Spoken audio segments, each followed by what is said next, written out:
Hinikayat ng Komisyon sa Wikang Filipino ang mga kabataan na pangalagaan ang ating wika sa pamamagitan ng pag-iwas sa paggamit ng mga nauusong salitang balbal.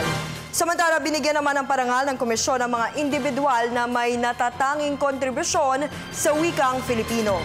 Nagbabalik si Sweden Velado. Pabebe, edi wow, ilan lamang ito sa mga salitang balbal na usong-uso sa maraming mga at nagkalat sa social media ngayon. Subalit ang Komisyon sa Wikang Filipino o KWF hinikayat ang mga batang Filipino na gamitin sa desenteng paraan ang ating wikang pambansa. Inihimok namin kayo na gumamit ng Filipino sa desente at standardisadong pamamaraan.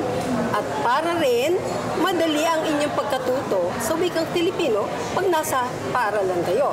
Dahil ang mga gamit ng balbal na salita, halimbawa, ay nakakasagabal sa mabilisang pagkatuto ng wikang Filipino. Pagbibigay diin ni Commissioner Purificacion de Lima, ang wika ay sentral na elemento ng pagkakakilanlan ng isang bansa, kaya marapat lamang na ito'y mahalin at ipreserba.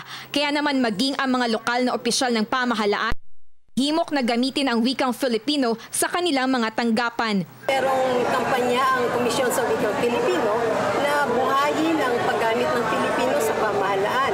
Kung kaya't kami nagbibigay ng training sa mga ahensya ng pamahalaan at hinikayat na gamitin ang Filipino sa kanilang mga korespondensya at iba pang mga gawain.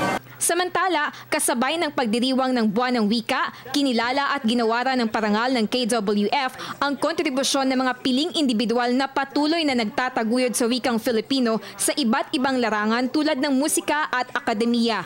Panauhing pandangal sa nasabing programa ang tagapangulo ng KWF na si Virgilio Almario.